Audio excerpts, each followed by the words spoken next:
देखिए, हम बात कर रहे थे कौन से काल की? भक्ति काल की। बताए समय क्या माना गया था आचार्य रामचंद्र शुक्ल के अनुसार? संवत 1375 से 1700। संवत 1375 से 1700 का समय किस नाम से जाना गया? भक्ति काल के नाम से। भक्ति शब्द का सर्वप्रथम उल्लेख किसमें मिलता है? श्वेता अश्वेतर उपनिषद में। मतलब उपनिषद पहले आए कि वेद पहले आए? वेद पहले है। तो इसका मतलब ये हुआ कि वेदों में भक्ति शब्द का उल्लेख नहीं था। तो बताओ फिर किसमें मिला भक्ति शब्द का? श्वेता अश्वेतर उपनिषद में। श्वेता अश्वेतर उपनिषद में किस शब्द का उल्लेख मिलता है? भक्ति शब्द का उल्लेख मिलता है। भक्ति क्या है बताइए, किसे कहेंगे भक्ति क्या है? भक्ति शब्द कौन से धातु से बना है? भज धातु से। कितने अर्थ हैं? दो अर्थ है। एक का अर्थ है भजन करना, और एक ईश्वर के ऐश्वर्य में भाग लेना ही क्या है? भक्ति है। ईश्वर के ऐश्वर्य में भाग लेना ही क्या है? भक्ति है। बताए, अब हम थोड़ा सा पीछे चल रहे थे कि भक्ति का उद्भव कहां से हुआ। तो बताओ सबसे पहले हमने किसको देखा? प्रकृति। बताए प्रकृति का क्या हुआ? मानवीकरण हुआ। प्रकृति का मानवीकरण हुआ। और फिर कौन से है? अवतारवाद की अवधारणा आई। किसकी अवधारणा आई? अवतारवाद की। विष्णु के कितने अवतार माने जाते हैं? 10 अवतार माने जाते हैं ना, जिसमें 2 प्रमुख है। कौन कौन से? राम और कृष्ण। बताओ हमारे यहाँ कितने धर्म? शिव को मानने वाले क्या कहलाए? विष्णु को मानने वाले और शक्ति की उपासना करने वाले। अरे गोविंद, इसको बंद कर देने, तो मैं तो बीमार हो जाऊंगा। नहीं लग रहे ना कोई विशेष? बंद कर। कम नहीं होता, फुल स्पीड। ये मिनिमम स्पीड है। थोड़ी देर बाद चला देना। फिर शिव को मानने वाले क्या कहलाते हैं? शिव। और विष्णु को मानने वाले क्या कहलाते हैं? वैष्णव। और शक्ति की उपासना करने वाले क्या कहलाते हैं? अब बताए, जो हम धर्म पढ़ते हैं कौन सा? भागवत धर्म। कौन सा धर्म पढ़ते हैं? वह भगवत कौन है? वासुदेव है। और इस वैष्णव धर्म में विष्णु के कितने अवतार माने गए? 10 अवतारों का उल्लेख किया गया, जिसमें 2 प्रमुख है। कौन कौन से? चले, इसी वैष्णव संप्रदाय को कौन सा धर्म कहा जाता है? भागवत धर्म। बताओ इसे ही किस नाम से जाना जाता है? बताए, रात्रि का शाब्दिक अर्थ ज्ञान है। ज्ञान है। इस भागवत में मूल शब्द क्या है? भगवत। और भगवत का संबंध किससे है? ये चीज तो अच्छी तरह से भगवत का संबंध किससे है? ईश्वर से। और इसी ईश्वर के अवतार होते रहे। यहां तक हमने समझा। बताए, जो हिंदी साहित्य का इतिहास है, जिसकी समय सीमा क्या मानी गई है? 1375 से 1700 मानी गई। इसमें कौन से धर्म का प्रचार प्रसार हुआ? बताओ, शिव का कि वैष्णव का कि शाक्त का? वैष्णव का। और इसी वैष्णव को हम किस नाम से जानते हैं? भागवत धर्म के नाम से जानते हैं। या कौन सा संप्रदाय कहा जाता है? भागवत संप्रदाय कहा जाता है। बताइए, इस भागवत संप्रदाय का प्रचार प्रसार कौन से काल में हुआ? भक्ति काल। ठीक, यहां तक हमने पढ़ा। भक्ति काल में इस संप्रदाय का प्रचार प्रसार क्यों हुआ? जब प्रचार प्रसार होने लगा तो हिंदी साहित्य में जिस काल में इस भागवत धर्म का प्रचार प्रसार हुआ, उसे क्या कहा गया? भक्ति काल कहा गया। भक्ति काल क्यों आया, इसके संदर्भ में अलग अलग मत है। हमने 6 मत पढ़े थे, जिसमें से 2 तो प्रमुख है, लेकिन हमने 3 लिखे थे। बताओ पहला मत किसका है? आचार्य रामचंद्र शुक्ल का। दूसरा मत किसका है? आचार्य हजारी प्रसाद द्विवेदी का। और तीसरा मत जॉर्ज ग्रियर्सन का। तीसरा मत है जॉर्ज ग्रियर्सन का। अजय आचार्य शुक्ल ने क्या कहा? बताओ, विदेशी आक्रांता। आचार्य शुक्ल ने क्या कहा? विदेशी आक्रांता। या फिर क्या कहा? पराजय। विदेशी आक्रांता या फिर क्या था? पराजय था। बताओ, आचार्य द्विवेदी ने क्या कहा? परंपरा। परंपरा। इसके साथ यहाँ क्या जोड़ सकते हैं? युगेन चेतना। बताओ, यहाँ पर विदेशी आक्रांता, पराजय और युगेन चेतना। यहाँ पर क्या है? परंपरा है। बताओ क्या है? स्वाभाविक चेतना का विकास। बताओ क्या आएगा? स्वाभाविक चेतना का विकास। और नाथ संप्रदाय पुस्तक में लिखते हैं कौन से धर्म की देन? बौद्ध धर्म की देन इसे माना गया। कौन? आचार्य द्विवेदी। बताओ जॉर्ज ग्रियर्सन ने क्या कहा? बिजली की चमक के समान। याद आया कथन? बताओ क्या कहा था इन्होंने? ईसाई धर्म की देन है, ईसाइयत की देन माना गया। बताओ अरबों की देन किसने मानी थी? ताराचंद ने। डॉक्टर ताराचंद ने भक्ति काल को किसकी देन मानी? अरबों की देन। बाबू गुलाब राय ने क्या कहा? पराजय की क्षतिपूर्ति। बाबू गुलाब राय ने क्या कहा? पराजय की क्षतिपूर्ति। और छठे नंबर पर द्राविड़ उपजी भक्ति उत्तर रामानंद लाए। ठीक, यहां तक पढ़े। अब देखिए किसने कहा था कि अगर इस्लाम भारत नहीं आता तब भी भक्ति काल 12 आने वैसे? आचार्य। बताओ अपने पौरुष से हताश जनता के पास ईश्वर की ओर जाने के अतिरिक्त कोई मार्ग शेष नहीं था। किसने कहा? आचार्य रामचंद्र शुक्ल ने। और बिजली की चमक के समान किसने?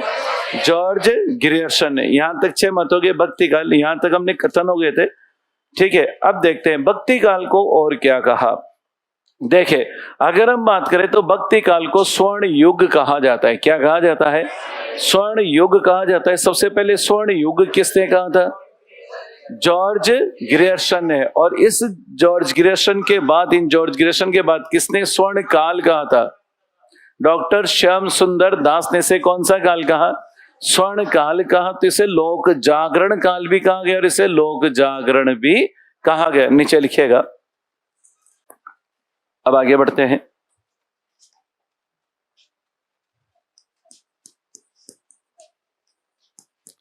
नीचे इससे में आगे लिखेंगे जॉर्ज ग्रियर्सन ने। नीचे 2-4 कथन लिखते हैं हम। जॉर्ज ग्रियर्सन ने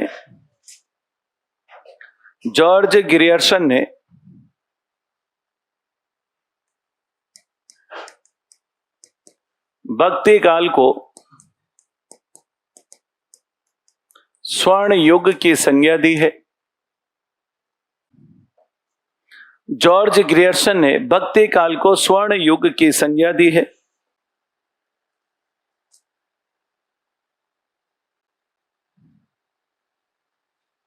कौन से काल की संज्ञा दी है? स्वर्ण युग। जॉर्ज ग्रियर्सन ने भक्ति काल को स्वर्ण युग कहा है। यहां तक।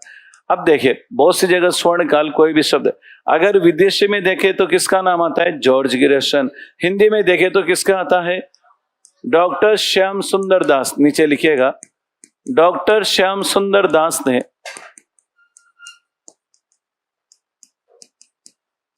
भक्ति काल को स्वर्ण काल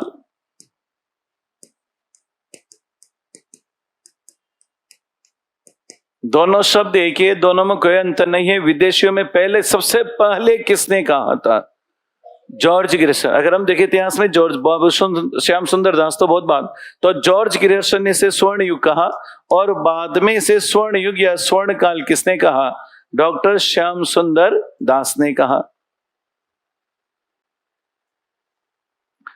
अब बताइए इस अवस्था में हम जाग गए, अपने अस्तित्व को बचाने के लिए जागे, अर्थात विदेशी आक्रांता भारत में आ चुके थे। हम अपनी अस्मिता की रक्षा के लिए, अपने आप को बचाने के लिए क्या करने लगे? मंदिरों की ओर जाने लगे। तो बताओ हम जागे कि सोए? जागे। और बताओ रीतिकाल में वापस क्या हो गए? सो गए। सुरसुरा और सुंदरी में क्या हो गए? डूब गए। और पुनः फिर जागे कौन से काल में? आधुनिक काल में। और इसलिए उसे पुनर्जागरण काल कहा जाता है। तो पुनर्जागरण काल आधुनिक काल को कहा गया। तो बताओ भक्ति काल कौन सा काल कहलाएगा? जागरण। लेकिन यहाँ जागा कौन? बताओ राजा महाराजा जागे कि जनता जागे? इसलिए 2 नाम आते हैं, एक लोक जागरण कहा और एक लोक जागरण काल कहा। दोनों शब्दों में अंतर है। आचार्य हजारी प्रसाद द्विवेदी ने इसे लोक जागरण कहा और रामविलास शर्मा ने इसे लोक जागरण काल कहा। नीचे लिखिएगा आचार्य हजारी प्रसाद द्विवेदी ने आचार्य हजारी प्रसाद द्विवेदी ने हाँ आ जाए। आचार्य हजारी प्रसाद द्विवेदी ने भक्ति काल को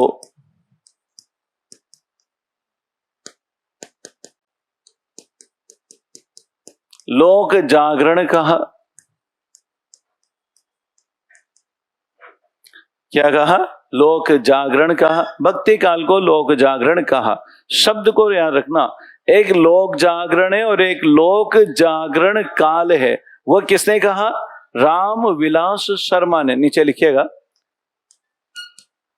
राम विलास शर्मा ने, राम विलास शर्मा ने भक्ति काल को लोक जागरण काल कहा। रामविलास शर्मा ने भक्ति काल को लोक जागरण काल कहा।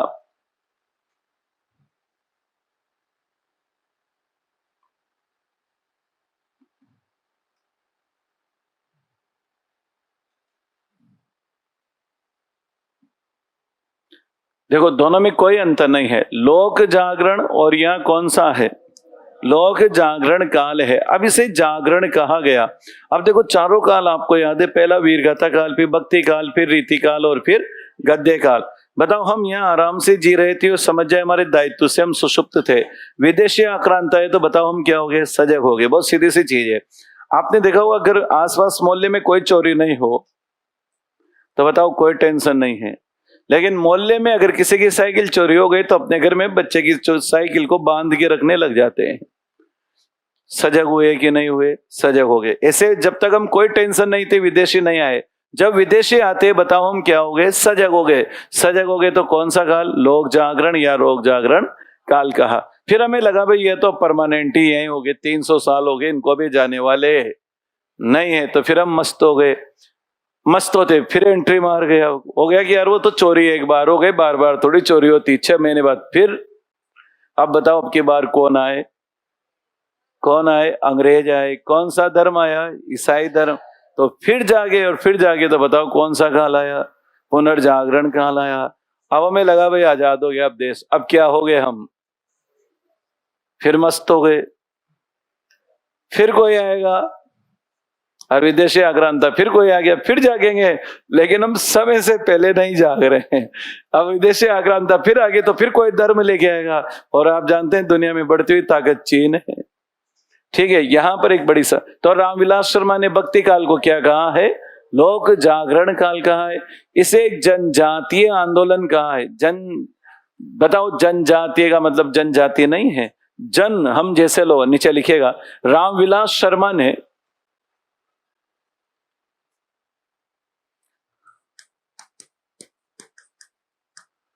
रामविलास शर्मा ने भक्ति काल को, रामविलास शर्मा ने भक्ति काल को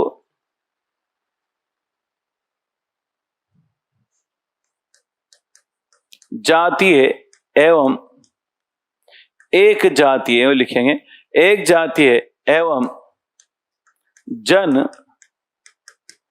आंदोलन कहा है। रामविलास शर्मा ने भक्ति काल को एक जातीय एवं जन आंदोलन कहा है। देखो यहां भी शब्द को समझेंगे हम। बताइए कौन सा आंदोलन? एक जातीय कहा। बताओ एक जाति कौन सी थी? हिंदू। हिंदू ही जागे आप। हिंदू के लिए था हिंदू जाति। और जनता का क्या था? आंदोलन। यहाँ राजा महाराजाओं से कोई लेना देना नहीं था। आम व्यक्ति अपने अस्तित्व को बचाने के लिए क्या हो रहा था?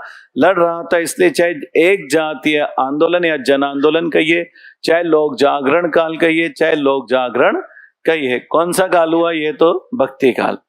अब भक्ति काल को जैसे हम आगे बढ़ते हैं तो भक्ति काल को क्यों आया? अब एक तो कारण हो गया। बताइए ये तो हुआ कि इस समय हम ज्यादा सजग हुए, लेकिन हमारी भक्ति पर किसका प्रभाव था? हमारे यहाँ 5 मुख्य धार्मिक आंदोलन, यूं कहा जाए दार्शनिक मत प्रचलित है। अब इसको और अलग ढंग से समझना। देखिए ये केवल समझने के लिए तथ्य है।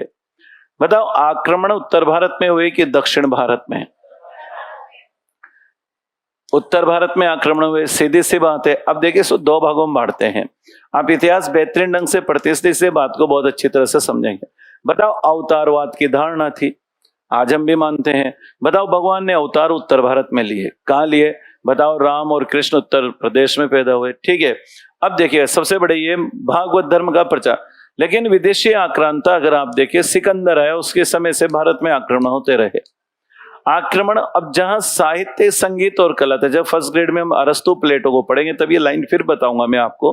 बताओ घर में, उस दिन मैं गिरा था, घर में सांस्कृतिक कार्यक्रम तभी होंगे जब सुख शांति होगी या मानसिक शांति होगी। अब क्या हुआ, विदेशी आक्रांता जब बार बार यहां से आक्रमण हो रहे थे, बताओ ये लोग कहां जाकर बस गए? बताओ राजस्थान के लोग दूसरे राज्यों में ज्यादा आते हैं कि दूसरे राज्य के लोग राजस्थान में ज्यादा आते हैं? राजस्थान और गुजरात दो ऐसे राज्य हैं जहां दूसरे राज्य के लोग यहां रहने आते हैं। पहली चीज, जनसंख्या घनत्व कम है, अपराध अपेक्षाकृत कम है। आप 12 बजे भी कोटा में घूम रहे हो तो शायद हम अच्छे हैं तो कोई समस्या नहीं है। बहुत से ऐसे राज्य हैं जहां रात के 8 बजे तो अकेली महिला की तो बात छोड़ो, अकेला परिवार नहीं जा सकता। इसलिए दूसरे लोग, आज हम दूसरे राज्यों में नौकरी करने ज्यादा मध्य प्रदेश में चल जाएंगे, लेकिन नॉर्थ बंगाल बिहार में तो नहीं जाएंगे मेरे साथ। ले यार वहां 3rd ग्रेड की नौकरी करने जाऊंगा, यही बढ़िया हूं। अब यहां पर क्या हुआ, ये लोग जो थे ये कहां चले गए? जो जितने भी कलाविद थे, साहित्यकार थे, ये कहां चले गए? दक्षिण भारत। तो बताओ भक्ति का और दर्शन का केंद्र कहां हो गया? दक्षिण भारत में हो गया। अब बताओ धार्मिक चर्चाएं कहां ज्यादा होने लगी? दक्षिण भारत। बताओ कभी कभी एक चर्चा ऐसी पैदा होती है, कोई ऐसा बिंदु आता है कि वो पूरे देश में एक आंदोलन चला देता है। भक्ति आराम से चल रही थी, आचार्य रामचंद्र शुक्ल ने कहा श्रद्धा और प्रेम के योग का नाम ही क्या है? भक्ति। ठीक, चर्चाएं। लेकिन कभी कभी क्या होता है, चर्चाएं विरोध का कारण भी बन जाती है। अब कैसे हुआ? इसी समय दक्षिण भारत में केरल के कलाड़ी ग्राम में, मैंने बताया था उस दिन, कौन हुए? शंकराचार्य हुए। दक्षिण भारत में अब देखना दार्शनिक कौन हुए? शंकराचार्य। शंकराचार्य ने जो दार्शनिक मत दिया, कौन सा वाद दिया था?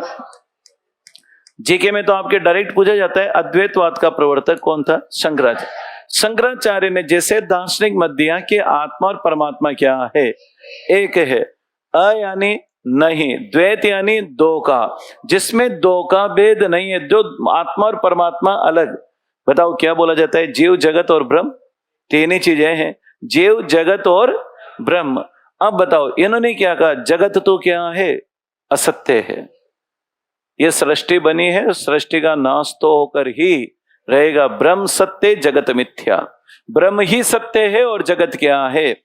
और सत्य भी है। दुनिया में जो भी आया है, कितने लेख में पौंस लगा ले, कितनी दवाइयां ले ले, बताओ जाना पड़ेगा कि नहीं जाना पड़ेगा?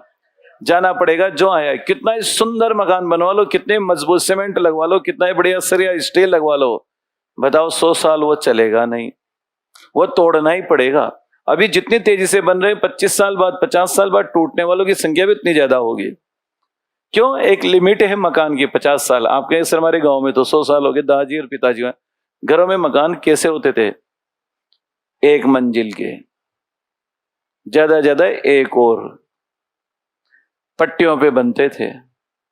आज मकान बन रहे 5-5, 10-10, 50-50, 100-100 मंजिल। कहां तक चलेगा? लोहा तो गलना ही गलना है। ऐसी कोई चीज तो बताओ। शंकराचार्य ने कहा कि जड़ हो चाहे चेतन हो, सत्य तो ईश्वरी है। और हमारे अंदर कौन निवास करता है? ईश्वर। आत्मा और परमात्मा एक है, लेकिन किसके कारण नहीं पहचान पाते? ये माया हमें पहचानने नहीं देती। ठीक है, और इस माया से हमें क्या करना है? बचना है। बचाने वाला कौन है? गुरु है। और गुरु हमें क्या देगा? ज्ञान। तो बताओ शंकराचार्य ने किसको महत्व दिया? बताओ। और कौन से वाद की बात की गई? एकेश्वरवाद। ईश्वर क्या है? एक है। ठीक, यहां तक शंकराचार्य। अब देखो व्यवहारिक बात समझना। शंकराचार्य ने क्या कहा कि आत्मा और परमात्मा क्या है? एक है। बताओ एक है तो भक्ति बचेगी कि नहीं बचेगी? नहीं बचेगी। जब मेरे अंदर ही शिव है, मेरे अंदर ही शक्ति है, मेरे अंदर ही ब्रह्म है, तो मैं मंदिर जाके क्या करूंगा? इसलिए इस मत का क्या होने लगा? विरोध होने लगा। शंकराचार्य का ये मत खूब चला, जबरदस्त चला, और ये 300 साल तक चलता रहा, और फिर कबीर पर भी प्रभाव पड़ा।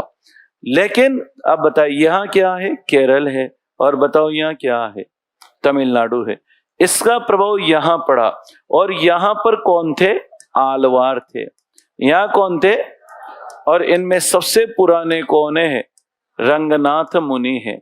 रंगनाथ मुनि। और रंगनाथ मुनि के बाद अगर हम बात करें तो बहुत श्रृंखला में आप चलोगे तो मैं डायरेक्ट लिखता हूं जिनको हमें पढ़ना है। कौन हुए? रामानुजाचार्य। शंकराचार्य का समय है 788 ईस्वी। कितना है? और रामानुजाचार्य का समय 1017 ईस्वी। ठीक है, कितने साल बाद? लगभग 200 साल बाद। कौन हुए?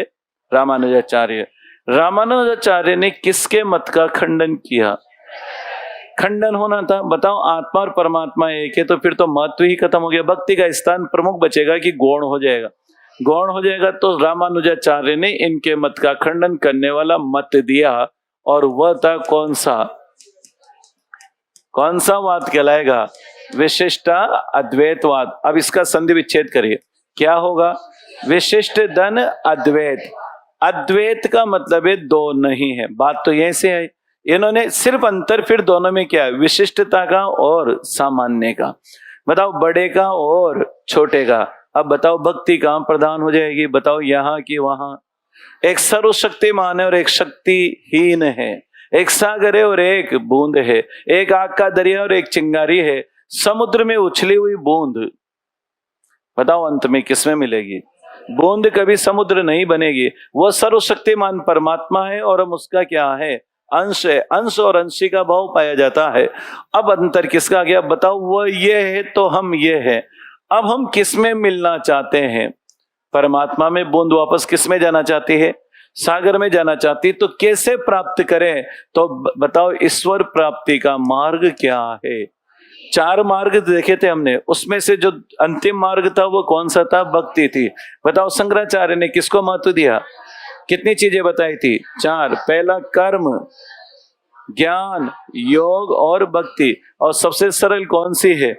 भक्ति है। अब भक्ति भी कई प्रकार की होती है।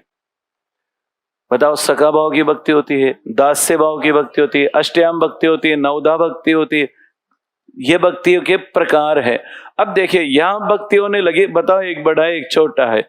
बताओ, ये भगवान है और ये कौन है? भक्त है। ये सेवक है और ये सेव्य है। अब बताओ, यहाँ कौन से भाव की भक्ति होने लगी? दास्य। तो शंकराचार्य। अब बताओ, भक्ति का पहला आचार्य किसे कहा जाएगा? शंकराचार्य को कहा जाएगा कि रामानुजाचार्य को? क्यों कहा जाएगा रामानुजाचार्य को? भक्ति तो यहाँ थी, यहाँ तो भक्ति का स्थान क्या हो गया? गौण हो गया, आत्मा। अब देखो, ये जो शंकराचार्य थे, इन्होंने अद्वैतवाद का प्रतिपादन करने के लिए 4 दिशाओं में 4 मठों की स्थापना की। कौन से? 4 मठों की स्थापना की। इसलिए, और जब ये मठ स्थापित हुए तो इन्होंने 10 ऐसे स्थान चुने जहां 10 आचार्यों को नियुक्त किया जो इस मत का प्रचार प्रसार करेंगे। इसलिए शंकराचार्य के द्वारा प्रतिपादित जो मत था वह 10 नामी संप्रदाय भी कहलाता है। कौन सा कहलाता है? इस संप्रदाय को कौन सा संप्रदाय भी कहा जाता है? स्मार्त संप्रदाय भी कहा जाता है। कौन सा संप्रदाय? और इसको बताओ, स्मार्त संप्रदाय कहा जाएगा कि वैष्णव संप्रदाय? वैष्णव संप्रदाय। अब दोनों में तुलना समझना, थोड़ी ऐसा लगेगा कि ये भगवान कहीं भक्त पाठ चल रहे हैं, लेकिन अंतर है। अब देखिए, विशिष्ट अद्वैतवाद का दार्शनिक मत किस नाम से जाना जाता है? श्री वैष्णव संप्रदाय। श्री का मतलब यहाँ कौन है? लक्ष्मी। और लक्ष्मी के पति कौन है? विष्णु है। समझना, विष्णु को मानने वाले क्या कहलाए? वैष्णव। शंकराचार्य का दार्शनिक मत किस नाम से? अद्वैतवाद। और इन्होंने किस संप्रदाय की स्थापना की? 4 दिशाओं में 4 मठों की स्थापना की। कोई बता सकता? अभी करेंगे चर्चा। इन्होंने 10 व्यक्तियों को 10 स्थानों पर अपने मत का प्रचार प्रसार करने के लिए स्थापित किया जी। पूरे भारत का भ्रमण किया। इसलिए इनका 10 नाम, कितने व्यक्ति थे? 10 नाम, 10 व्यक्तियों के नाम दिए हुए। 10 व्यक्तियों ने इनके मत का प्रचार प्रसार कहाँ किया? पूरे भारत में किया। इसलिए इनके संप्रदाय को किस नाम से भी जाना जाता है? इस संप्रदाय का नाम क्या है? स्मार्त संप्रदाय। अब थोड़ा सा बेसिक समझना। बताओ, हम क्या हैं? हम वैष्णव हैं कि स्मार्त है? अब आपके दिमाग में तुरंत प्रश्न आ गया, और आना भी चाहिए क्या? स्मार्त में और वैष्णव में क्या अंतर है? चलो अभी 2 प्रश्न पूछूंगा, बताओ। छापा तिलक हम करते हैं कि नहीं करते हैं? करते हैं। बहुत सारे लोग आपने देखा होगा तुलसी की माला भी पहनते हैं। गिरिराज जी की परिक्रमा, बाकी बिहारी जी के आप जाइए, बताओ आप यहाँ पर नाथ द्वारा चले जाइए, बताओ वहां तुलसी की माला मिलती है। द्वारका भी जाओगे तो तुलसी की माला ही चढ़ती है। जहां जहां जाओगे, मैं चारों धाम करे आया, और चारों धाम में सब जगह क्या चढ़ती है? तुलसी चढ़ती। चारों धाम में क्या चढ़ती है? बद्रिकाश्रम में चले जाइए, तुलसी चढ़ती है। आप यहाँ से पुरी चले जाइए, बताओ क्या चढ़ती है? तुलसी। आप अगर इधर चले तो द्वारकाधीश में क्या चढ़ती है? तुलसी। बताओ ये कौन सा बचा? रामेश्वरम, शिव जी का जो, ठीक है, चारों। अब यहां पर आप समझिएगा क्या माना गया, जो हम दशनामी संप्रदाय थी, दोनों संप्रदाय में जो कंठी धारण करते हैं, जो तुलसी माला धारण करते हैं, जो तिलक लगाते हैं, बताओ वो क्या है? जप माला सरे न एको काम, जप माला छापा तिलक। बताओ तुलसी, कबीरदास ने लिखा है, जप माला छापा तिलक लगाने वाले को बताओ कबीरदास स्वीकार करते हैं कि अस्वीकार? जहां केवल क्या है? आस्था है, जहां हम आस्तिक हैं, जहां हम पंचदेवों की उपासना करते हैं, बताओ वह कौन सा संप्रदाय कहलाता है? इसमें न कंठ में तुलसी की माला धारण की जाती है और न क्या लगाया जाता है? तिलक लगाया जाता है। बताओ ये कौन से कहलाए? स्मार्त संप्रदाय। इसने आपने देखा हो अभी 11 आई थी, जिसमें क्या था, किसी ने 11 को माना और किसी ने 12 को माना। तो उसमें यह था कि वैष्णव संप्रदाय वाले तो इस वार को मानेंगे एकादशी, और स्मार्त संप्रदाय वाले मानेंगे 12 में 11 आता है ना आजकल, आपने देखो 2-2 अलग अलग हो रही है। सुविधा है, छुट्टी के अनुसार मान लेते हैं अपन, ठीक है। तो यहां पर इस तरह से, तो आप तो सीधा सा ध्यान रखिएगा। पहली चीज बताओ, भक्ति आंदोलन जो दक्षिण भारत से प्रारंभ हुआ, किसके विचारों से हुआ? भक्ति आंदोलन प्रारंभ करने वाले कौन थे? अगर संप्रदाय पढ़े तो आलवार संत थे। इन आलवारों में कौन हुए थे? अब 2 शब्द पकड़ना। अगर दक्षिण, बताओ पहला प्रश्न आता है, बताओ भक्ति प्रारंभ कहां हुई? दक्षिण। अब व्यक्ति विशेष आए तो, संप्रदाय आए तो, आलवारों में कौन हुए थे? रामानुजाचार्य। रामानुजाचार्य के शिष्य कौन हुए? राघवानंद। रंगनाथ मुनि रामानुजाचार्य, रामानुजाचार्य के शिष्य और राघवानंद के शिष्य। द्रविड़, भक्ति द्रविड़ उपजे उत्तर रामानंद लाए। बताओ भक्ति का उदय कहां हुआ? उत्तर भारत में लाने का श्रेय रामानंद को है। आइए लाइन समझ में। अब देखो, भक्ति का मत सबसे पहले प्रचारित किसने किया? रामानुजाचार्य ने। अब समझना, बताओ इन्होंने शंकराचार्य की तरफ अपनी बात कही, मैंने रामानुजाचार्य की। बताओ 2 ही संप्रदाय चलेंगे क्या? वो तीसरे और हो गए, उन्होंने कहा ये भी अलग है, वो चौथ। अब देखो आप समझना, रामानुजाचार्य ने भी क्या कहा, ये तो मानना ही पड़ेगा कि आत्मा और परमात्मा क्या है, एक है, अंतर किसका है, विशिष्टता। रामानुजाचार्य के बाद अगर हम कालक्रम के अनुसार देखें, कालक्रम के अनुसार देखें तो बताओ कौन आते हैं? मध्वाचार्य। बिल्कुल सही। कौन आते हैं? मध्वाचार्य आते हैं। बताओ फिर कौन आते हैं? निम्बार्काचार्य आते हैं। और बताओ फिर कौन आते हैं? वल्लभाचार्य। ये हमें पढ़ने होते हैं, बाकी बीच में आते रहे। इनका दार्शनिक मत किस नाम से?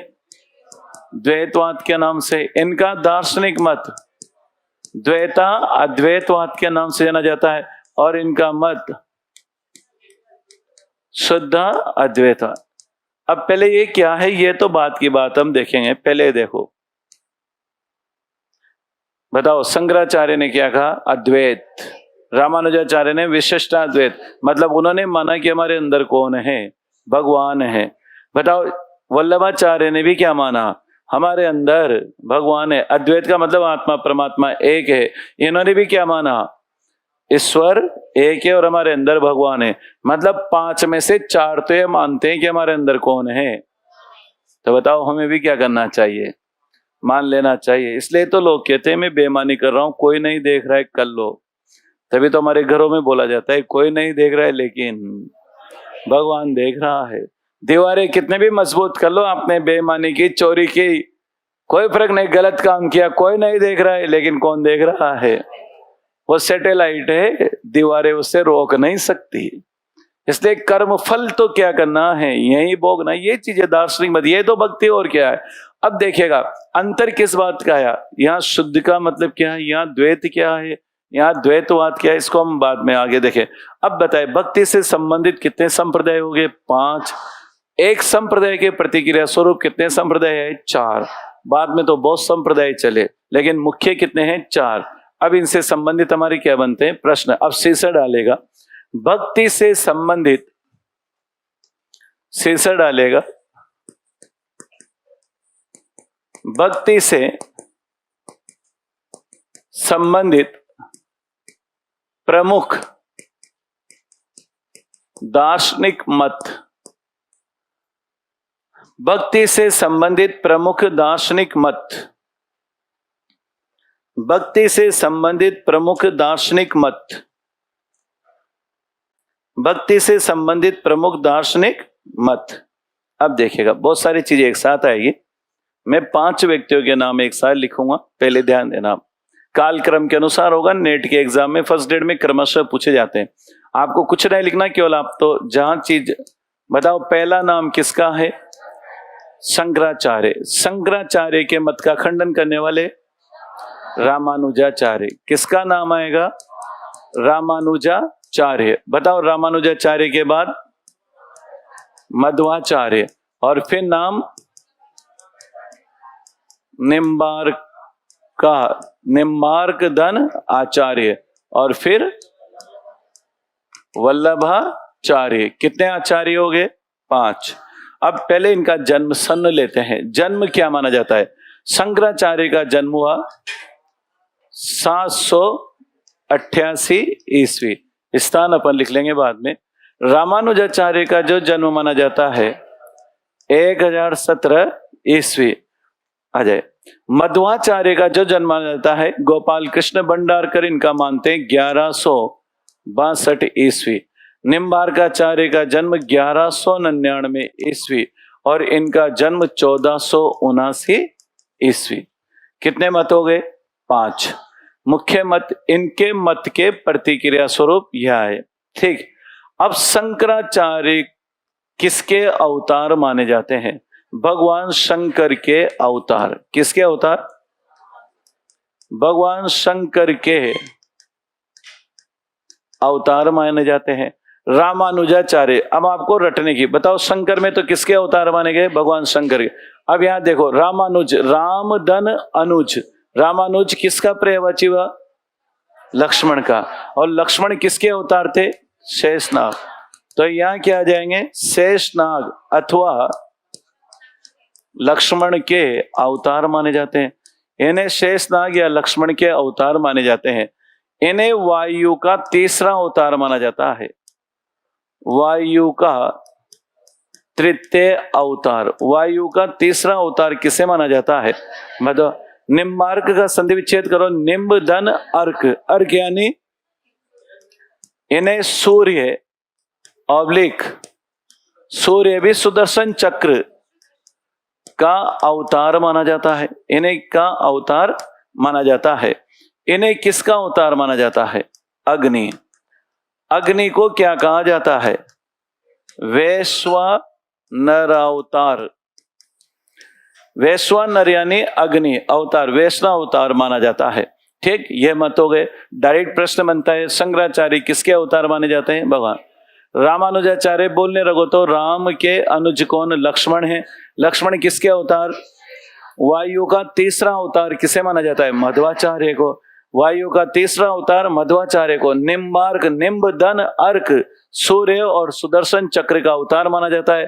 और वल्लभाचार्य को किसका अवतार माना जाता है, अग्नि का अवतार माना जाता है।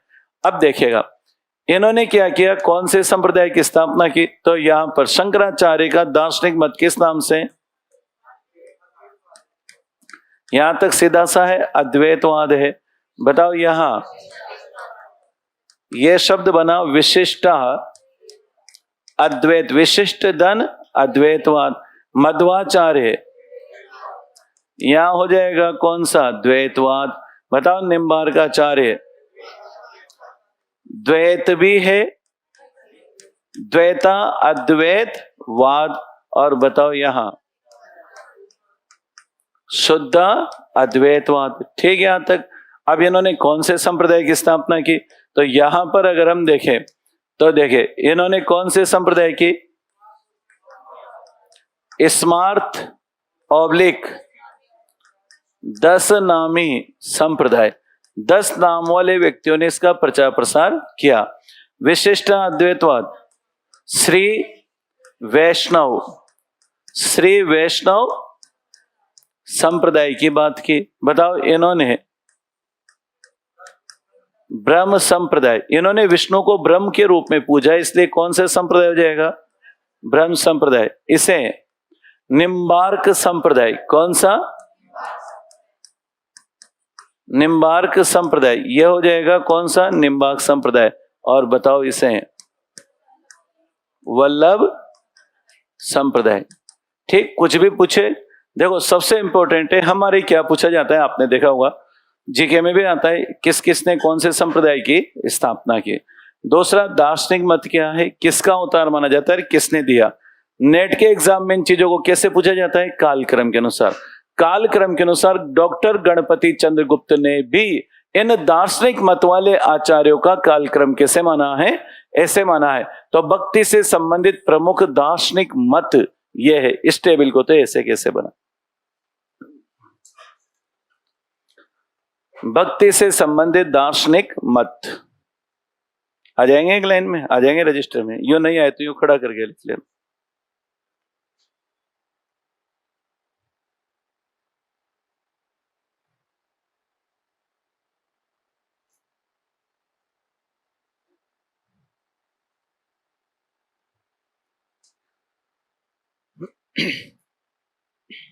चले एक बार मिला लेते हैं। कालक्रम के अनुसार भक्ति से संबंधित दक्षिण भारत में जो आंदोलन चला उसमें किसकी विचारधारा के प्रतिक्रिया स्वरूप? शंकराचार्य जन्म समय 788 ईस्वी, भगवान शंकर के अवतार माने जाते हैं। दार्शनिक मत अद्वैतवाद के नाम से ना जाता है। इन्होंने जिस संप्रदाय की स्थापना की उसे स्मार्त संप्रदाय कहा जाता है। इसे कौन सा संप्रदाय भी कहा जाता है? 10 नामी संप्रदाय भी कहा जाता है। इनके मत का खंडन करने वाले पहले आचार्य कौन थे? रामानुजाचार्य। समय क्या है? 1017 ईस्वी। शेषनाग या लक्ष्मण के अवतार माने जाते हैं। दार्शनिक मत किस नाम से जाना जाता है? विशिष्टाद्वैतवाद संप्रदाय की स्थापना की श्री वैष्णव संप्रदाय। श्री यानी लक्ष्मी, लक्ष्मी के पति विष्णु। मध्वाचार्य वायु का तृतीय अवतार माना जाता है। किसको? मध्वाचार्य को। द्वैतवाद और कौन से संप्रदाय की स्थापना की? ब्रह्म संप्रदाय। निम्बार्काचार्य अर्क 1199 ईस्वी, सूर्य और सुदर्शन चक्र का अवतार माना जाता है। द्वैतवाद निम्बार्क संप्रदाय की स्थापना की। और वल्लभाचार्य 1479 ईस्वी, अग्नि वैश्वानर अवतार कहा जाता है। शुद्ध द्वैतवाद और कौन से संप्रदाय की स्थापना की? वल्लभ संप्रदाय की स्थापना की। अब देखिए, वैसे तो राम काव्य, अब थोड़ा सा विस्तार से देखते हैं। बताओ राजस्थान में जितने भी संत हुए और हमारे संत काव्य धारा जो निर्गुण पंथ में हम पढ़ेंगे, बताओ उन पर इन चारों का प्रभाव है कि एक का कौन? शंकरा। जितने भी संत हुए, जितने भी निर्गुण संत हुए, बताओ उन सब पर किसका प्रभाव था?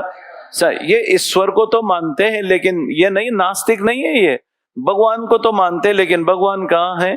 अपने अंदर है। ये किसने कहा? शंकरा। बताओ राम काव्य धारा का आचार्य किसे माना जाएगा? मध्वाचार्य। आपने कभी देखा होगा हमारे उत्तर भारत में ब्रह्म संप्रदाय नहीं चलता, इसका संबंध ज्यादातर कहाँ है? दक्षिण भारत से है। यहाँ पर राम और कृष्ण दोनों को महत्व दिया गया है। अब आ जाओ कौन सा? निम्बार्क संप्रदाय। बताओ इसमें राधा कृष्ण का जो श्रृंगारिक वर्णन किया जाता है वो कौन सा संप्रदाय? निम्बार्क संप्रदाय। तो बताओ विद्यापति ने राधा कृष्ण का श्रृंगारिक वर्णन किया था किसके प्रभाव में? निम्बार्क संप्रदाय। और वल्लभ संप्रदाय में आप जानते हैं जो वल्लभ संप्रदाय की, तो बताओ कृष्ण काव्य धारा। बताओ यहाँ पर राम काव्य धारा, और यहाँ राम तो है लेकिन कौन से है? निर्गुण निराकार है। तो जब हम वहां पढ़ेंगे 4 भागों में करके तो ये चीज बहुत आसानी से अपने को समझ में आ जाएगी। तो बताओ जो हम निर्गुण राम काव्यधारा, कृष्ण काव्यधारा पढ़ते हैं, बताओ वो पहले पढ़ना चाहिए कि पहले आचार्यों को पढ़ना चाहिए? आचार्यों को पढ़ेंगे तो वो चीजें स्वतः ही क्या हो जाएगी समझ में। अब एक एक आचार्य को हम पहले लेते हैं। अब सबसे पहले बिल्कुल बीच में शीर्षक डालेगा किसका नाम, शंकराचार्य। पहला नाम आता है किसका, शंकराचार्य।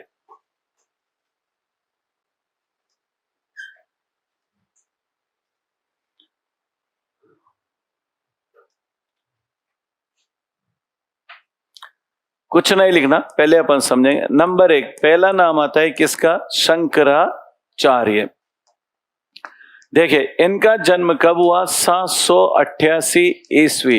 कहां पर, कलाड़ी ग्राम और केरल। कलाड़ी ग्राम केरल में हुआ।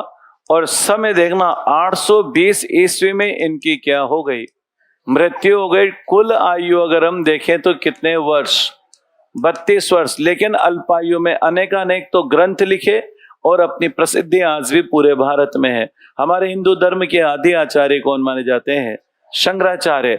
आज भी जो 4 मठों की स्थापना की, उन चारों मठों में जो भी व्यक्ति, जो भी भक्त या जो भी आचार्य बैठते हैं उनका नाम भी क्या रखा जाता है, शंकराचार्य ही रखा जाता है।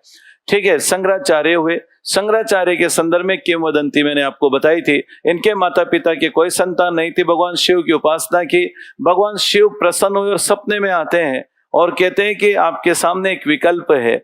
अगर आप बहुत उम्र वाली संतान चाहते हैं तो सामान्य बालक होगा, लेकिन अगर आप इस संसार में प्रसिद्ध बालक को चाहते हैं तो उसकी आयु अल्पायु होगी। माता पिता ने अल्पायु बालक को चुना और वह बालक क्या कहलाया, शंकराचार्य कहलाता है। ठीक है, शंकराचार्य की अगर हम बात करें तो देखो गुरु के बिना ज्ञान संभव नहीं है। शंकराचार्य ने किससे शिक्षा प्राप्त की, गोविंद पाद आचार्य। गोविंद पाद आचार्य, आचार्य। इनके गुरु का नाम क्या था, गोविंद पाद था। गोविंद क्या नाम था, गोविंद पाद आचार्य था। इनके इस संप्रदाय में और आगे देखें तो और आप पीछे चले तो एक इनके आचार्य हुए थे, बौद्ध धर्म से संबंधित थे, बौद्ध धर्म से ही निकले थे। तो वहां पर अगर हम देखें बौद्धों से कौन निकले, सिद्ध निकले। और सिद्धों की संख्या 84 थी। सिद्धों के बाद कौन आए, नाथ। और आदिनाथ कौन थे, शिव थे। ये उससे प्रभावित थे इनके गुरु, इसलिए इनको एक नाम से और जाना जाता है, कौन सा, प्रच्छन्न बोध। क्या कहा जाता है, प्रच्छन्न बोध कहा जाता है। किसको कहा जाता है, प्रच्छन्न बोध किसे कहा गया, शंकराचार्य को। ध्यान रखना, क्यों, क्योंकि इनके गुरु क्या थे, गुरु के गुरु भी जो परंपरा में देखते हैं तो बौद्ध धर्म से निकले हुए थे। और मैं कहीं से निकला हुआ तो कहीं ना कहीं मेरे ऊपर उसका प्रभाव आना है, ऐसा माना जाता है। इनके भी ऊपर प्रभाव था, इसलिए इनको क्या कहा गया, प्रच्छन्न बोध कहा गया। अपने को तो सिर्फ याद रखना है, प्रच्छन्न बोध के नाम से किसे जाना जाता है, शंकराचार्य को जाना जाता है। शंकराचार्य का दार्शनिक मत हम स्पष्ट कर चुके हैं, किस नाम से, अद्वैतवाद के नाम से जाना जाता है। अद्वैतवाद के नाम से जाना जाता है। इसका मतलब क्या है, इसका मतलब है ब्रह्म सत्य, ब्रह्म सत्य जगत मिथ्या। यह लाइन याद रखनी, ब्रह्म सत्य और जगत मिथ्या। तो हम क्या कह सकते हैं, अहम ब्रह्मास्मि। क्या कहा जा सकता है, अहम ब्रह्मास्मि, अर्थात मैं कौन हूं, भगवान हूं। हर व्यक्ति, हम सब कह सकते हैं मैं ही भगवान, लेकिन किसके अनुसार, बाजार में जाके कह दिया तो लोग कहेंगे पागल आ गया। ठीक है, तो यहाँ पर गोविंद पादाचार्य है। तो यहाँ पर अद्वैतवाद, अद्वैतवाद का मतलब क्या है, तो यहाँ पर हम समझे आत्मा प्लस परमात्मा क्या है, एक है। एक है इसलिए एकेश्वरवाद है, एक है इसलिए, चलाऊं,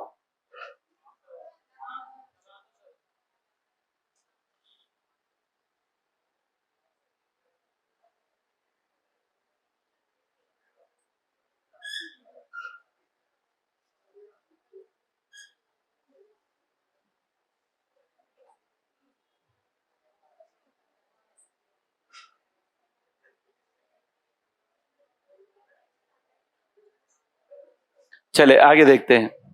चलो कोई बात नहीं, आत्मा और परमात्मा क्या है, एक है। ठीक है, लेकिन आदमी जान नहीं पाता है। हमारे अंदर भगवान है, ओ होंगे भगवान, किसने देखा है, तो उठा रख जेब में। कोई नहीं कारण क्या है? कारण है माया। और इस बात को किसने कहा? कबीरदास ने। माया महा ठगनी हम जाने। बताओ, ये माया ही। आप एक चीज देखिए, आज हम क्या कर रहे हैं, बहुत सरल सी बात बता रहा हूं मैं। माया के कारण हमारे अंदर छिपे हुए परमात्मा को हम पहचाने। माया कितनी बड़ी चीज है। आज एक चीज देखो, हम भाइयों से लड़ रहे हैं और दोस्तों को घर में ला रहे हैं। भाइयों से लड़ रहे हैं, दोस्तों को घर पे ला रहे हैं। बहुत अच्छा प्रश्न पूछा आपने। बहुत ऋषि मुनियों ने कहा कि जब माया है तो फिर हम कर्म क्यों कर रहे हैं? तो हम कर्म तो चिड़िया को भी करना पड़ेगा।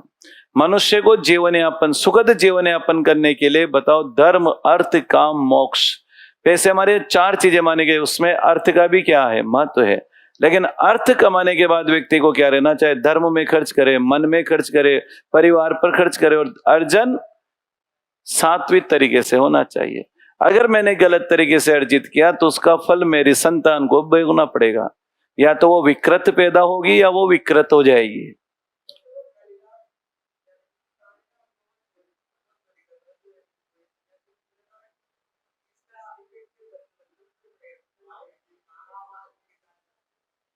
देखो, अपवाद तो हर जगह मिल जाएंगे।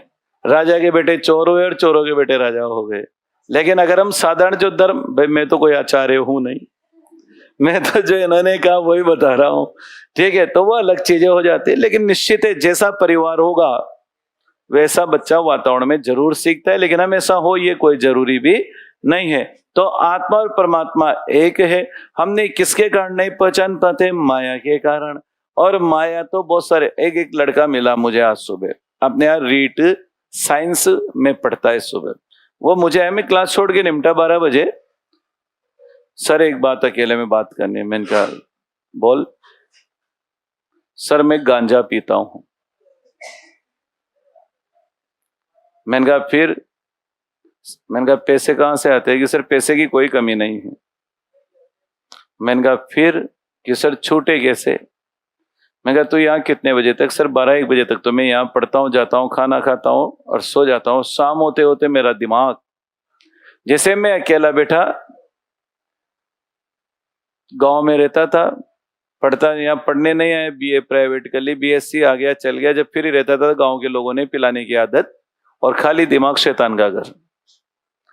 मैंने कहा कितने बजे तुझे ऐसा लगता है कि मुझे ये चाहिए? कि सर शाम को 8, 9, 10 के बीच में। मैंने कहा ऐसा कर, तू पढ़ने बैठेगा तो मन लगेगा नहीं, या तो कोई गेम्स ज्वाइन कर ले, या फिर एरोबिक्स में डांस सीखने चल जा, या फिर और कुछ नहीं हो तो तू ऐसा कर जिम में चल जा। वहां तो 2 घंटे रहेगा। क्योंकि इंसान खाली, मैं क्यों कहता हूं कि बीए के घर में 12वीं पास बच्चा बैठा, समझाओ वो गलत आदतों में गया। क्योंकि क्या करेगा दिन भर बैठे बैठे? खाली दिमाग, या तो आईपीएल देखेगा, या मोबाइल देखेगा, या इधर उधर तेरी मेरी करेगा, या लड़के आएगा घर में माँ बाप की। कम से कम 6 घंटे कोचिंग वाला तो संभाल रहा है। इससे बड़े विकल्प क्या है? पुलिस वाला भी नहीं दे रहे इतने रेट में, तो थाने में अंदर गारंटी है। तो ये आता, तो वो ऐसे तो 50 बच्चे में आज शहरों में आप पढ़ रहे हो इसलिए पढ़ने वाले नजर आते। गांव में बैठ के देख लो आप, बीए एमए करे हुए बच्चे वहां बैठे बैठे सिगरेटें पीते रहते हैं, और जीवन का कोई उद्देश्य नहीं है। परीक्षा आती, फॉर्म भरते, एक गाइड ले आते हैं, या फिर किसी का 300 का ऑनलाइन कोर्स ले लेते हैं, आत्मा को शांति देकर काम चला लेते हैं। फिर फेल होते हैं, जनरल के देगा रिजर्वेशन की वजह से नहीं होता है, एसटी/एससी के देगा आजकल इनमें भी भीड़ बहुत हो गई। दोनों ही आत्मा को शांति दे रहे हैं, पढ़ नहीं रहा है, नाच न जाने है। और फिर कुछ नहीं हुआ, ऑफलाइन पढ़ने आ गया तो क्या कहेगा? कोचिंग वालों ने पढ़ाया जो 1 लाइन भी नहीं मिली। अगर कोचिंग में पढ़ाने वाले सारे पास हो जाते तो फिर मंदिरों की जरूरत ही कहां पड़ती?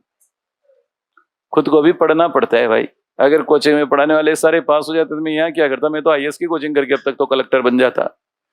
करना तो दोनों को ही पड़ेगा। तो ये चीज यहाँ पर आती है। बहुत सारे लोग हैं जो समझ, अब बताओ वो किस में उलझ गया? माया में। और उसको सिखाए भी उसके अध्यापक नहीं।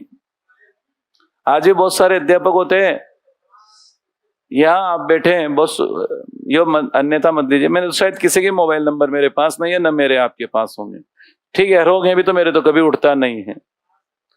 मोबाइल उठने से पहले तो उसका फोन ही उठ जाता है। ठीक है, बहुत सारी चीज, बहुत सौ की आदत होती है, मोबाइल नंबर देना, फिर आपको एक good morning, good evening, Balaji Beru ji, जय जिनेन्द्र, जय श्री कृष्णा, फिर ये कहेंगे ये करो वो करो, फिर फोटो डालेंगे तो हम लाइक, ये सब माया है। ये सब क्या है? माया है। ये मेरा है, ये तेरा है। जो 25 साल माँ बाप के साथ रहा, वो 25 महीनों में उनका सगा नहीं हुआ। जो 25 साल माँ बाप के साथ रहा, वो शादी और नौकरी लगने के बाद ही माँ बाप का सगा नहीं हुआ, तो 25 महीने भी साथ नहीं रहा, तो इसको लाइक कर रहा है, गारंटी है डिसलाइक करने में देर नहीं करेगा।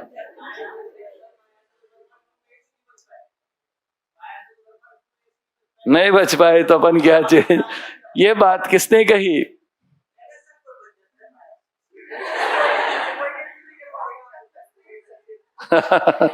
आपकी हो गई शादी? नहीं हुई, कोई बात। ठीक है, बहुत सारे उदाहरण हैं।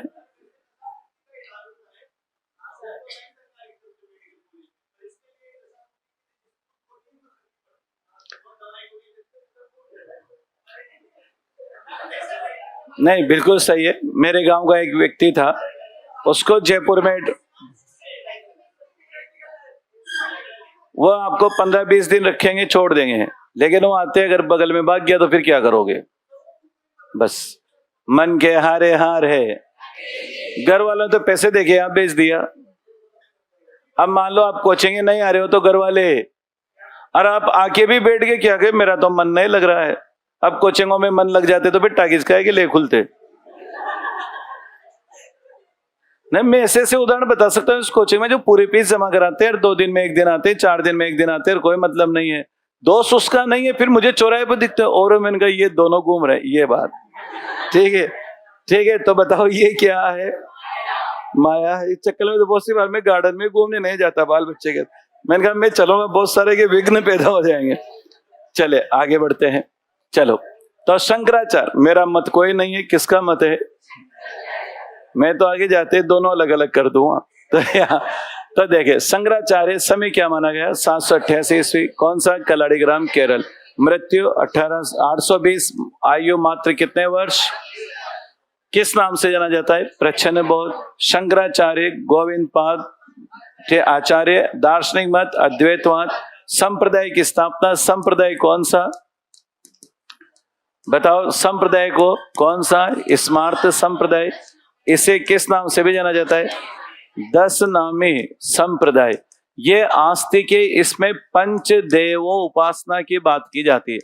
अब आप कहेंगे सर पंचदेव ये तो मानते नहीं है, लेकिन ये कहते हैं कि भक्ति ईश्वर तो है, लेकिन वह कहाँ है? मन में है, और ये होना जरूरी। एक विद्यार्थी ने मुझसे प्रश्न पूछा कि सर इन्होंने 4 स्थानों पर 4 धामों की स्थापना की, तो फिर क्या पूजा भक्ति नहीं होती?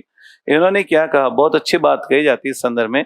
4 स्थानों पर जिसे हम 4 धाम कहते हैं, इसलिए कहा कि जब तक धर्म के केंद्र नहीं होंगे, लोगों के अंदर भक्ति भाव कैसे जागृत होगा? अब एक चीज बताइए, कोचिंग क्या है, कॉलेज क्या है, स्कूल क्या है? बताओ, आप क्या घर पे नहीं पढ़ सकते? लेकिन कहते हैं ना कि भोपा जी को भाव तो चबूतरे पे आएंगे। आज आप इतनी फीस देके यहाँ क्यों बैठे हैं? और चलो ये तो इतने से, वो 12वीं का बच्चा तो 1,66,000 देके बैठा है। ये सारी चीजें, IAS की तैयारी करने जा रहा है, 3 लाख दे रहा है। तो वहां अंतर किस बात का है? बीज जब तक कट्टे में पड़ा रहेगा तब तक पौधा नहीं बनेगा। बीज को खेत में आना ही पड़ेगा, जब तक वो मिटेगा नहीं तब तक वो बनेगा नहीं। बीज अपने आप को खत्म करता है, तभी एक बरगद को जन्म देता है। इसलिए तो कहते हैं जीवन में एक पीढ़ी पूरी मिटती है, तब दूसरी पीढ़ी उसका भोग करती है। तीसरी पीढ़ी समझदार होती है तो उसे बचाए रखती है। चौथी पीढ़ी समझदार हो तो उसे आगे बढ़ा देती है। लेकिन 7 पीढ़ियों में एक ऐसा कंस पैदा होगा जो पूरे साम्राज्य को खत्म कर देगा। इसलिए आपने देखोगे बहुत सारे सेठ खत्म हो गए और बहुत सारे सेठ बन जाते हैं। समय का कोई भरोसा नहीं है किधर से घूमता है। चले आगे बढ़ते हैं। आत्मा, तो बताओ कौन सा संप्रदाय कहा गया, किस नाम से जाने जाते हैं? अब देखिए, बताओ, धर्म की चर्चा होने लगी। धर्म की चर्चा होने लगी तो क्या लिखे जाने लगे? भाष्य लिखे जाने लगे। क्या लिखे जाने लगे? भाष्य लिखे जाने लगे। अब भाष्य क्या होते हैं इसके संदर्भ में समझिएगा। भाष्य एक तरह से टीका होती है, एक व्याख्या होती है। अब इन्होंने क्या किया? ब्रह्मसूत्र, समझिएगा, ब्रह्मसूत्र, गीता, और उपनिषद, इनको क्या कहा जाता है? इनको कहा जाता है प्रस्थान त्रय। इन प्रस्थान त्रय पर इन्होंने क्या लिखे? भाष्य लिखे। भाष्य का मतलब होता है व्याख्या। आपने देखा हो, मैं जो बात कह रहा हूं उसकी व्याख्या आप अलग कर सकते हैं। उसकी व्याख्या, धर्म की व्याख्या सबने अलग अलग कर दी। तो बताओ, इन्होंने ब्रह्मसूत्र, गीता और उपनिषद तीनों को मिलाकर क्या कहा जाता है? और प्रस्थान त्रय पर इन्होंने क्या लिखा? भाष्य। फिर इन्होंने 4 स्थानों पर, बताओ, 4 मठों की स्थापना की। कितने मठों की स्थापना? 4। वो मैं लिखवा दूंगा अभी, तो लिखेगा अभी इसमें 2-4 बार। सबसे पहले शंकराचार्य, जन्म 788 ईस्वी, जन्म 788 ईस्वी, जन्म 788 ईस्वी कलाड़ी ग्राम केरल में हुआ। कलाड़ी ग्राम केरल में हुआ।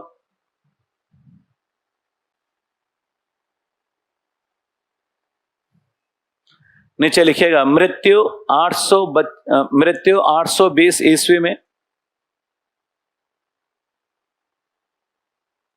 मात्र 32 वर्ष की आयु में, इसी के आगे लिख लीजिए, मात्र 32 वर्ष की आयु में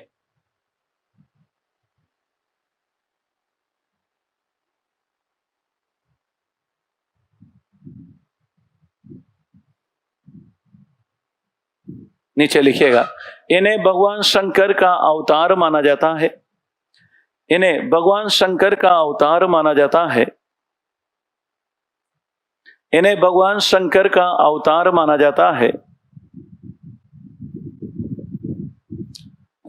इन्हें भगवान शंकर का अवतार माना जाता है। किसका अवतार माना जाता है? भगवान शंकर का अवतार माना जाता है। पूर्णिराम किस नाम से भी जाना जाता है? प्रच्छन्न बोध। इन्हें प्रच्छन्न बोध के नाम, प्रच्छन्न का मतलब छुपा हुआ, इन्हें प्रच्छन्न बोध के नाम से भी जाना जाता है। इन्हें प्रच्छन्न बोध के नाम से भी जाना जाता है।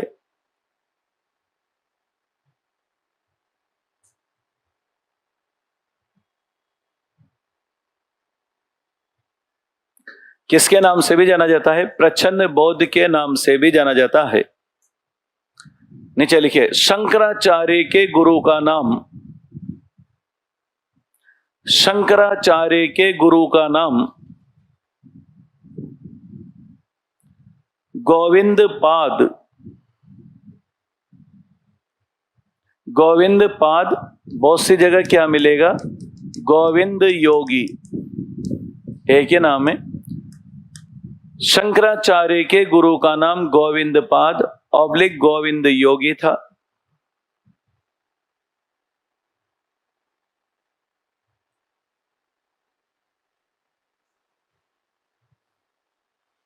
ठीक है, यहां तक स्पष्ट हो गया। गुरु हो गए, स्वयं हो गए। बताए, इनका दार्शनिक मत किस नाम से जाना जाता है? अद्वैतवाद। नीचे लिखिएगा, इनका दार्शनिक मत, इनका दार्शनिक मत अद्वैतवाद के नाम से जाना जाता है। इनका दार्शनिक मत अद्वैतवाद के नाम से जाना जाता है। इनका दार्शनिक मत अद्वैतवाद के नाम से जाना जाता है। इनका दार्शनिक मत अद्वैतवाद के नाम से जाना जाता है।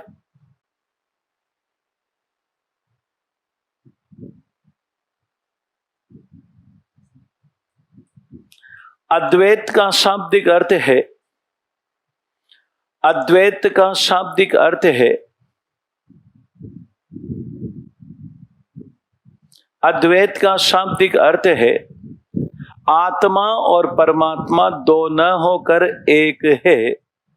अद्वैत का शाब्दिक अर्थ है आत्मा और परमात्मा दो न होकर एक ही है। दो न होकर क्या है? एक ही है। आत्मा और परमात्मा दो न होकर क्या है? एक ही है। आत्मा और परमात्मा एक है, दो नहीं है। अद्वैत दो नहीं है, क्या है? एक ही है। नीचे लिखिएगा, शंकराचार्य ने लिखा है, शंकराचार्य ने लिखा है, शंकराचार्य ने लिखा है ब्रह्म सत्य जगत मिथ्या। शंकराचार्य ने लिखा है ब्रह्म सत्य जगत मिथ्या।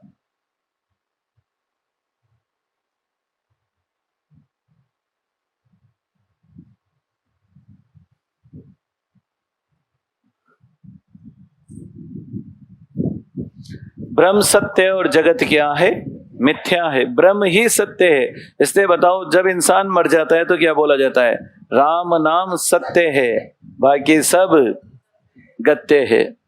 राम नाम सत्य है, बाकी सब, राम नाम ही सत्य है, बाकी सब गतिमान है। जो आया है वह, लेकिन वो उस दिन ही याद रहता है। ठीक है, तो ब्रह्म सत्य जगत मिथ्या, अर्थात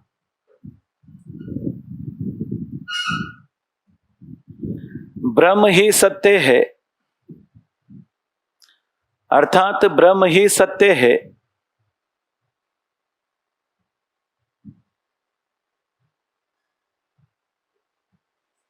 और संसार मिथ्या है। संसार क्या है? मिथ्या है। नीचे लिखिएगा जीवात्मा और परमात्मा एक है। नीचे लिखिएगा जीवात्मा और परमात्मा एक है। जीवात्मा और परमात्मा एक है, लेकिन जीव कौन हो गए? हम हो गए। लेकिन जीव माया के कारण,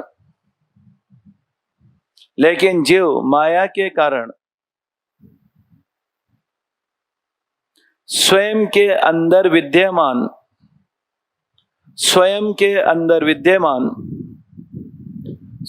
के अंदर विद्यमान ईश्वर को पहचान नहीं पाता है। ईश्वर को पहचान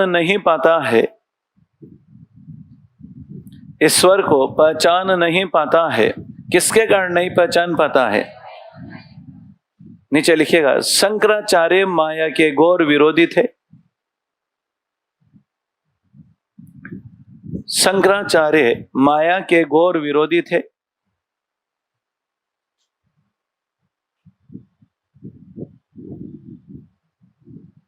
घोर विरोधी थे। पूर्णविराम। शंकराचार्य का मानना था, नीचे लिखिएगा शंकराचार्य का मानना था, बताओ भक्ति से कि ज्ञान से? शंकराचार्य का मानना था कि ज्ञान से ही, शंकराचार्य का मानना था कि ज्ञान से ही ईश्वर को जाना जा सकता है। ज्ञान से ही ईश्वर को जाना जा सकता है। नीचे लिखिएगा अब बताओ, हर इंसान में ईश्वर है, इसलिए वो क्या कह सकता है? अहम ब्रह्मास्मि। ठीक है, अब आगे बढ़ते हैं। शंकराचार्य का किस संप्रदाय की स्थापना की? स्मार्त। नीचे लिखिएगा इन्होंने स्मार्त संप्रदाय की स्थापना की। इन्होंने स्मार्त संप्रदाय की स्थापना की।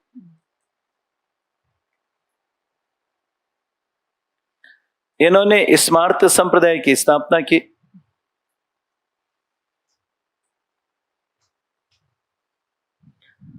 स्मार्त संप्रदाय की स्थापना की। पूर्णविराम। इसे 10 नामी संप्रदाय के नाम से भी जाना जाता है। इसे 10 नामी संप्रदाय के नाम से भी जाना जाता है।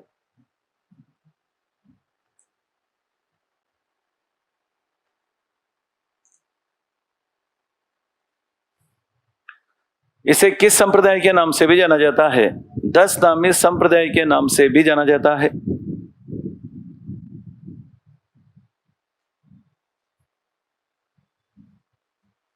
पूर्णविराम। नीचे लिखिएगा शंकराचार्य के दार्शनिक मत में, शंकराचार्य के दार्शनिक मत में, शंकराचार्य के दार्शनिक मत में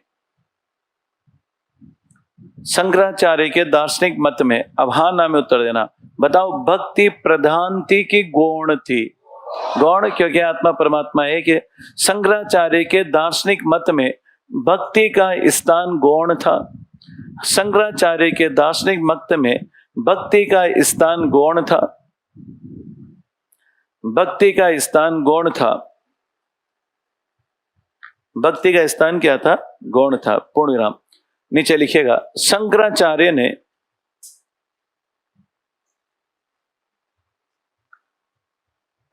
अनेक पुस्तकें लिखी है। शंकराचार्य ने अनेक पुस्तकें लिखी है।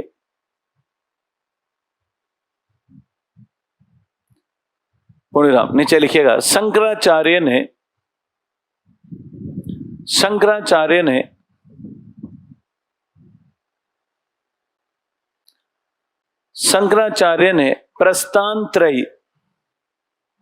प्रस्थानत्रयी, पहले लिखना, शंकराचार्य ने प्रस्थानत्रयी कोष्ठ में लिखना, उपनिषद या कोई से भी कैसे भी लिख सकते हैं, ब्रह्मसूत्र, गीता, उपनिषद। प्रस्थानत्रयी के नाम से किसे जाना जाता है? ब्रह्मसूत्र, गीता, उपनिषद। शंकराचार्य ने प्रस्थानत्रयी, ब्रह्मसूत्र, गीता, उपनिषद पर भाष्य लिखे।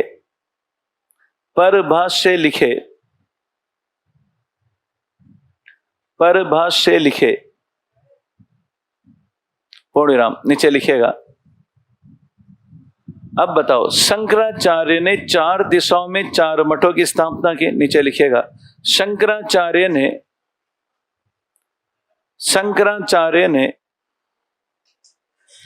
4 दिशाओं में 4 मठों की स्थापना की।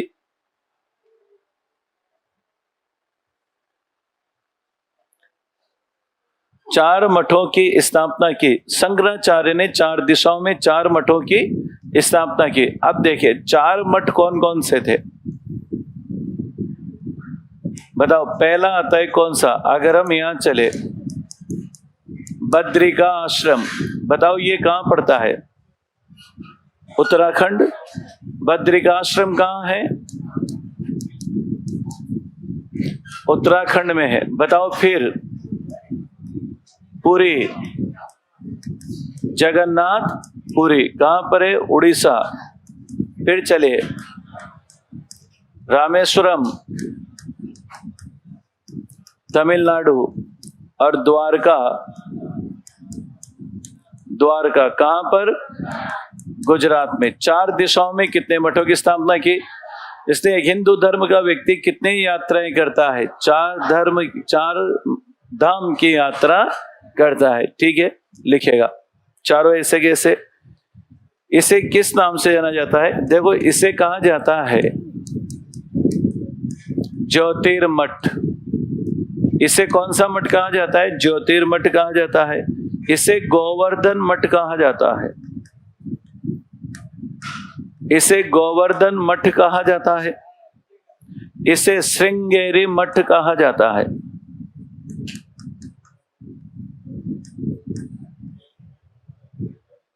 और इसे शारदा मठ कहा जाता है। कितने मठ हो गए? 4। हाँ, बिल्कुल ऐसे अपने को याद होना चाहिए। बद्रिका आश्रम उत्तराखंड ज्योतिर्मठ के नाम से जाना जाता है। जगन्नाथ पुरी उड़ीसा में है। कृष्ण, बलराम और सुभद्रा की मूर्तियां वहां 3 लकड़ी की बनी होती, 12 साल में बदलते हैं। गोवर्धन मठ है रामेश्वरम में भगवान शिव। और शारदा मठ द्वारका, गुजरात, श्री कृष्ण।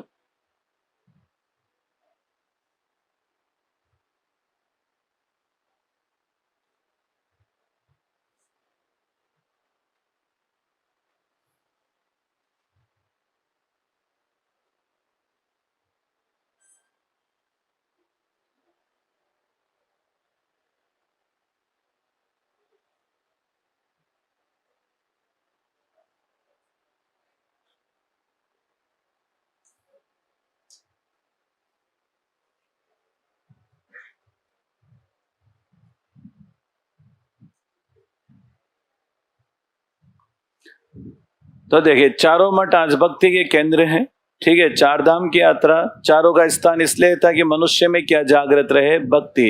ये भगवान है, ये कहाँ निवास करते हैं, आपके अंदर। ये तो शंकराचार्य हुए। शंकराचार्य का मत का प्रभाव हमें कौन से काव्यधारा पर देखने को मिलता है, संत काव्यधारा। और संत काव्यधारा में भी मुख्यतः किस पर देखने को, अंतिम लाइन लिखेंगे हम।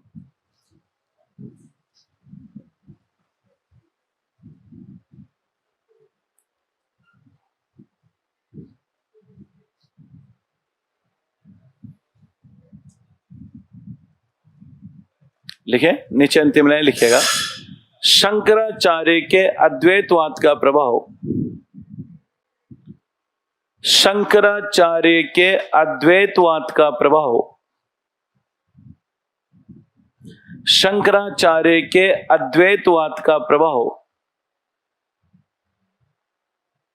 भक्तिकालीन, शंकराचार्य के अद्वैतवाद का प्रभाव भक्तिकालीन संत काव्यधारा, भक्तिकालीन संत काव्यधारा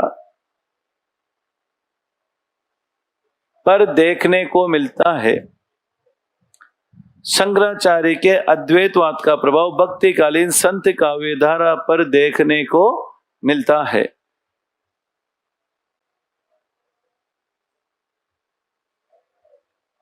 ठीक, ये तो कौन से आचार्य हुए, शंकराचार्य, ठीक है। कल हम 2 आचार्य पढ़ेंगे। नहीं, ये जोशी मठ नहीं, वो तो रास्ते में आता है, अपन जाते हैं। ये ज्योतिर्मठ है, अलग अलग नाम दिए।